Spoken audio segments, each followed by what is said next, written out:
국정 운영에 부담을 줄 수 없다는 생각에 사퇴할 것을 결심했습니다. 오늘 정홍원 국무총리의 사의를 반려하고 계속 헌신해 줄 것을 당부하셨습니다.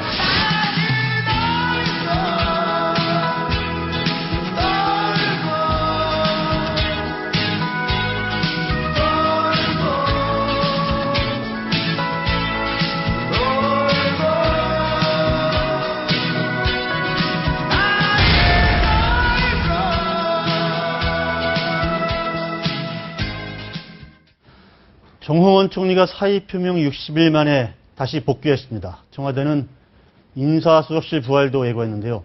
신율 명지대 교수, 조수진 동아일보 정치부 차장과 함께 정 총리 유임이 가져올 파장은 무엇인지, 그리고 박근혜 정부의 인사 시스템에 어떤 변화가 올지 자세히 짚어보겠습니다. 안녕하십니까? 네, 안녕하세요. 네. 예. 실은 지난주 제 프로에서 박찬종 변호사가 정홍원 총리를 유임시켜야 한다, 이런 주장을 폈었거든요. 네. 그래서 제가 좀 뜨악한 반응을 보였었는데, 저도 정치부 기자 한 20년 했지만 좀 더 배워야 될 것 같습니다. 어떻게 좀 예상을 좀 하셨어요?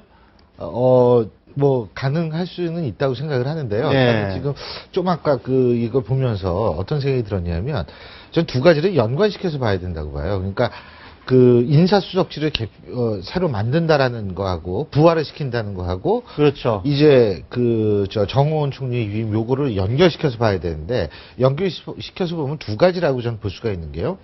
첫 번째로는 물론 뭐 다 아시다시피 한 번 더 총 맞으면은 진짜 이건 회생불능이다라고 청와대가 생각할 수 있는 거고요.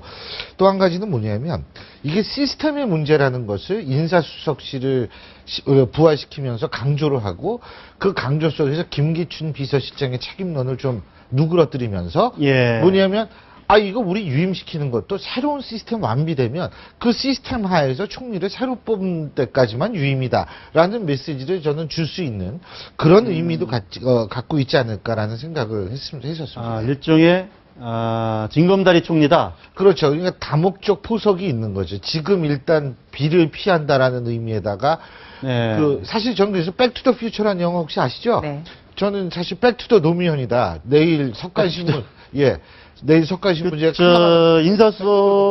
인사수석은 원래 노무현 정부 때 중간에 신설이 됐다가 이제 이명박 정부 때 없어진 거죠? 그렇습니다. 예. 노무현 정부 출범 때 생겨가지고요. 예. 이게 2008년 초 이명박 정부가 들어서면서 폐지가 됐습니다. 네. 예, 노무현 정부 때는 인사수석으로 당시 시민단체 출신이었던 정찬용 전 출범 인사수석이 때부터 있고요. 인사수석이 있었나요?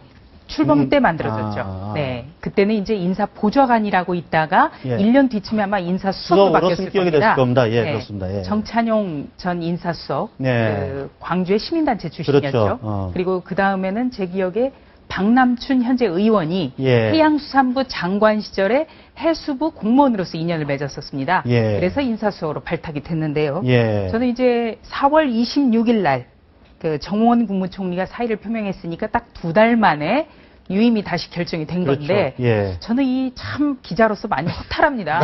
이 2달 동안 새 총리 인선, 네. 후보자의 낙마, 그 다음에 세 번째 총리가 누가 될까? 예. 이거 취재도 하고 있었고, 또 굉장히 이 동아일보나 채널A 정치부도 굉장히 이 문제에 대해서 열심히 취재를 하고 있었거든요. 예, 네. 아마도 이게 조금 정상적인 건 아니었, 두 명의 총리 후보자가 청문회도 못 가고 낙마한 것 자체가 이미 정상적인 상황은 아니었는데, 아마 정홍원 총리도 아주 고사를 많이 했던 것 같아요. 그렇죠. 네. 일단 이 세월호 정국에 대해서 책임을 지고 물러나겠다고 한 분이 네. 이 세월호 정국으로 인해서 국가 대개조를 책임지는 네. 새로운 총리 역할을 맡을 수 있을까?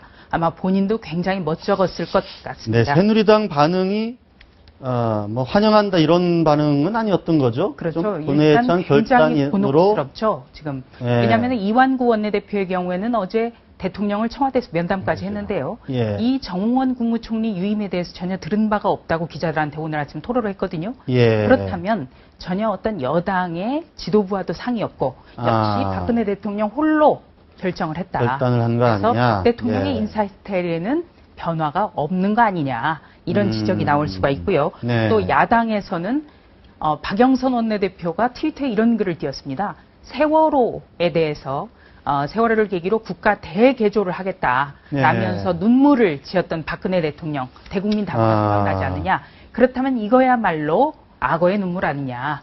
이렇게도 했고요. 또 바람 빠진 타이어로 도로를 달릴 수가 있겠느냐. 네, 이런 논평도 나왔고 또 농담이 현실이 됐다. 네, 이런 비판도 나왔습니다. 농담 많이 있었죠. 뭐 정홍원 총리 체제로 일단 간다. 저도 뭐 이제 이 정도로 좀 이해를 좀 하고 있는데 아까 인사수석 얘기가 좀 사실 또 재미있는 포인트인데 인사수석을 사실 잘못 운영을 하게 되면 이쪽으로 또 뭔가 권력이 또 쏠릴 수도 있는 거 아니겠습니까? 그런데 역설적으로 얘기를 한다면 인사수석이 만약 지금 있었다면 만약 지금과 같은 사태가 났을 때 김기춘 실장이 타겟이 되지는 않았겠죠. 예를 들면 예전에도 그 서울대 총장 하셨던 이모 전 총장이 장관에 임명됐을 때 문제가 터지니까 그렇죠. 민정수석하고 인사수석을 노무현 정권에 날리지 않았습니까?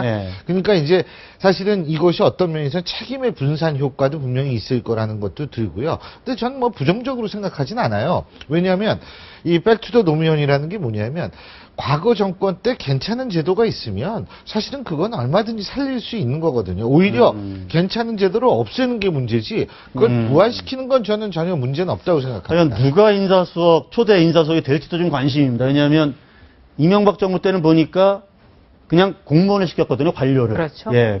그쪽으로 뭔가 하여간 좀 무슨 인사 민원이라든지 이런 게 쇄도할 가능성이 있기 때문에. 근데 이제 관료를 시킬지 아니면 뭐 정치권에서 뭐 데려다가 쓸지 그것도 좀 봐야 될 포인트 그리고 같고. 이게 한 가지는요, 재밌는 부분이 있더라고요. 오늘 청와대가 인사수석을 부활시킨다고 하면서 브리핑을 했는데요. 여기 보면은 인사수석은 인재 발굴과 검증 관리를 총괄한다. 네. 대통령 비서실장 위원장인 인사위원회의 실무 간사를 맡게 된다. 그러니까 지금 김기춘 대통령 비서실장이 맡고 있는 청와대 인사위원회는 그대로 유지가 된다. 그리고 인사위원회 산하에 들어간다는 거죠. 물론 직제상으로도 대통령 비서실장 산하에 인사수석이 위치해 있습니다만 그렇죠. 이 제도가 과연 정홍원 국무총리를 다시 쓰면서 어떤 그 인사의 맹점을 보완하는 건지 아니면은 김기춘 대통령 비서실장을 살리기 위한 어떤 고육지책인지 아마 야당에서도 많은 비판이 있을 것 같습니다. 그리고 또, 하여튼 운용의 문제인 거죠.